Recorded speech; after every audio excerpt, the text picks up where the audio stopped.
Hello there. So today's topic for a live discussion is transactional comfort zone style of or approach to relationship versus a growth partnership. So let's define the difference. It's very popular out there in the world to I hear a lot of relationship advice that's talking about getting your needs met. And there's this underlying feeling that I'm getting from that is kind of like relationships are emotional commerce, or not just emotional commerce, because there's also the things that you want to do physically, but the motivation for that is also emotional, really, if you get down to the bottom of it. Some people think it's physical. They think that their body is telling them that they need certain sexual connection, but it's not really the body. It's actually the soul inside the body that has an emotional motivation for connection that, and it's being interpreted as being needed in the physical form. So yes, there are some hormonal factors, but anyway, the point is that when people look at their partner as the person that's going to fulfill certain needs that they have, then what ends up happening is that communication in the relationship, it applies pressure to the partner, because I need this. I need you to do this so that I can be okay, is putting performance pressure on the other person that they can't be authentic. If authentic diverges from what that need is, they have to fulfill that need. Now, people also try to compromise and balance. I'll compromise on my needs so that, again, that's working out the balance between self and other. How do I merge and how do I stay true to myself, which I talked about in an earlier live. So, and I'm not blaming anybody when I'm talking about this dynamic. When I was looking at this dynamic for myself, it was really hard. It was really hard because I felt like my heart and my soul needed to be seen. I needed love. I needed connection. And that's true. We all need those things.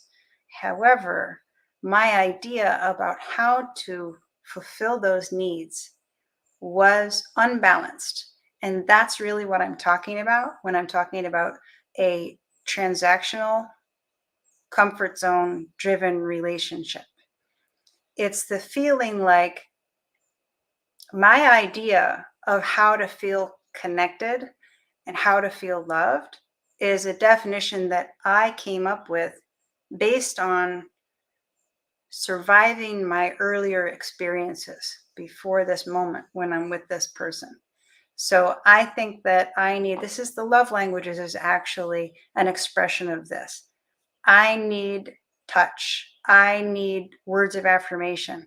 Well, those are learned needs. It's that through experiences, you found that when this happened, you felt better. So it's the desire to to maintain a comfort zone. But comfort is not growth. So just to finish this definition, transactional comfort zone approach. It's the idea that I know what I need in order to feel connected and loved. These are my definitions of what I need. And so I need to act this out with my partner.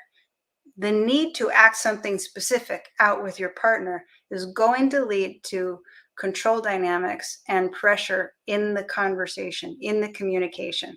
And that leads to, when people try to work it out, they end up using compromise as the way to work it out.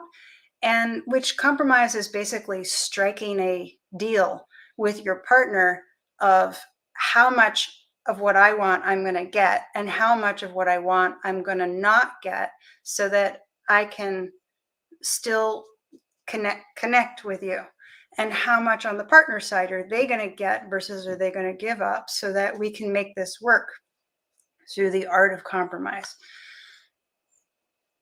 Okay, switch to growth partnerships. What are growth partnerships like? Now, I'm not saying that in the comfort zone world people don't grow, because they do. But let's look at a model of relationship that is based on the entire premise of being here on earth, is that I am growing toward the full expression of divine love through my heart out into this 3D experience. So, what does that mean? There's a whole lot of premises that go with that. I am a child of God, is one way of saying it. I am, my true nature is the Christ. I'm not expressing that now, but I am committed to growing toward that in my life. So, if that is the approach to life and then to relationships, so now I'm in a partnership with somebody else, I'm not trying to be comfortable. I am trying to be the biggest and most divine expression of love that I can be. In that place, I'm looking to grow intimately in a relationship with love inside myself. And there are principles that allow us to do that. One of the principles is that we have to be authentic.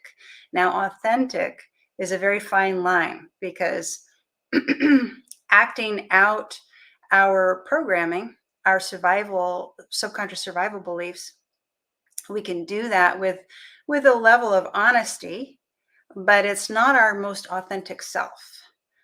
And I'm not saying that it's bad, okay? But in the process of growing, we want to outgrow that. And so we're not looking, when I say that the primary goal of, or one of the prime directives in a growth partnership is that both partners are given the freedom to be authentic, that is not saying that they're given the freedom to act out their subconscious programming liberally without holding them to account, right? So we do want to support each other in our relationship by asking questions when someone is behaving differently than the way love inspires. And that's how we start to uh, get to know and manage and question and grow out of our subconscious patterns. It's not about right and wrong or good and bad. It's about understanding why things are happening so that we can grow towards our North Star of divine love. So, authenticity is really most deeply defined as connecting, as how we express ourselves naturally when we do feel a connection with divine love in our heart. Now, there are other gradations of authenticity that are also beautiful. Speaking from our feeling in a raw way, like I was talking about yesterday about honesty, speaking from our feeling in a raw way, but not acting it out, but just speaking with this raw, unfiltered, I am completely showing myself to you honesty. That is also high caliber authenticity in a moment when we can't feel connected to love. Totally fine. Totally fine. So, when we have a growth partnership and that's our North Star, oh, excuse me, so authenticity, right? And then freedom. Why is freedom really, really, really important in relationship? It's really important because we are not created, we weren't born to act out what someone else wants us to do. That's not the purpose of life on earth. The purpose of life on earth is to express what the divine created you to express. And that's something that we came here to do for our lifetime. It's also something that we discover moment by moment. But if we don't have the freedom to connect with how we feel, listen to how we feel, and express how we feel in the core of our being, then we can't actually fulfill that mission.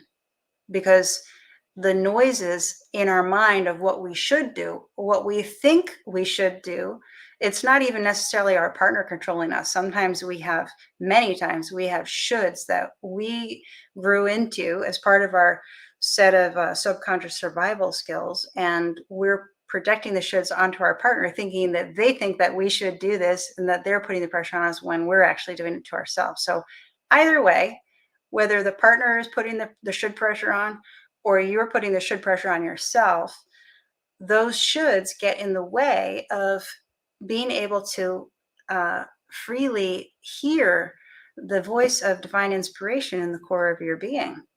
And so that's why we want a growth partnership over a transactional comfort zone partnership, because a comfort zone, our relationship is about controlling and making sure that this is the way things happen because that's what's comfortable. A growth partnership is about supporting each other in feeling that inner connection with divine love so that we can walk together in this partnership of unfolding the beautiful, miraculous life and gifts that the divine has for us and for others through us. So that is the importance of a growth partnership and the value and the gifts that it has for us. So, one last question here. If you recognize that the relationship that you are in is actually a transactional comfort zone type of relationship, can you switch to a growth partnership? And I want to share with you that yes, it's absolutely possible. It depends on whether, I will just say you and your partner, but I imagine if you are feeling like you want that, then the question is more like, is your partner open to that? But the main thing is that the reason why people hang on to a transactional comfort zone approach to relationship is because they have learned impressions, deep impressions, ideas, but also emotional attachments to ways that they feel connection. And the reason people resist change from their comfort zone is because they're afraid that they're not going to feel the good feelings if things change from the comfort zone. So what people need to know in order to have the courage to shift from a comfort zone approach to a growth partnership approach is that they need to be able to see how in the growth partnership model of relationship, the things that they feel like they need to be able to feel, how they're going to come about. How will we have physical intimacy often enough if I'm not saying that that's something that I need? How will I feel like my partner loves me if it's in another form than the sexual experience? So these kinds of questions are valid. There's no one is bad for having needs, but we need to go deeper in looking at what's the real need underneath the idea of how it should happen, and how does that need fit into a growth partnership where the North Star is this fulfillment of expressing divine love from the core of your being and freely being yourself. The potential for joy and inspired love and connection and deep, like soul stirring intimacy is so much higher in a growth partnership that is grounded in an interconnection with divine love for both partners. But it takes something to see how that's possible if someone is not familiar with the dynamics of how that works. And so that's why when I work with couples, the first thing we do is we assess the major challenges. And then the second thing we do is what I call reframing the relationship. And that is where I help people, both partners, understand how what they need is actually going to be more fully fulfilled in the growth partnership model, where there's this North Star connection to divine love for both partners. So those are my thoughts about the transactional comfort zone approach versus the growth partnership approach. I hope that you found this insightful. And if there's anything that stood out to you, then I'd love to hear what stood out to you in the comments. And if you have any other questions, you can shoot me a DM or you can leave them in the comments. I will cover them in a subsequent live. And tomorrow I will be talking about something really, I want to say near and dear to my heart. It's kind of a strange thing to say because phrase is normally used when you cherish something, but this is near and dear to my heart because I've had my own experience with this, and it's really impactful, and I know it impacts a lot of women. So and because it impacts a lot of women, it impacts a lot of relationships. I'm going to be talking about sexual objectification and how that makes its way into the mind, specifically sexual objectification of women in the media, and how that, like death by a thousand cuts, how that grows into a trauma in the mind of most women, and then how that plays out in relationship dynamics. So I know this affects a lot of people's intimacy. It affected intimacy in my relationship until I was able to heal that trauma. And so I look forward to covering that with you tomorrow. Have a great day. See you at noon Eastern tomorrow.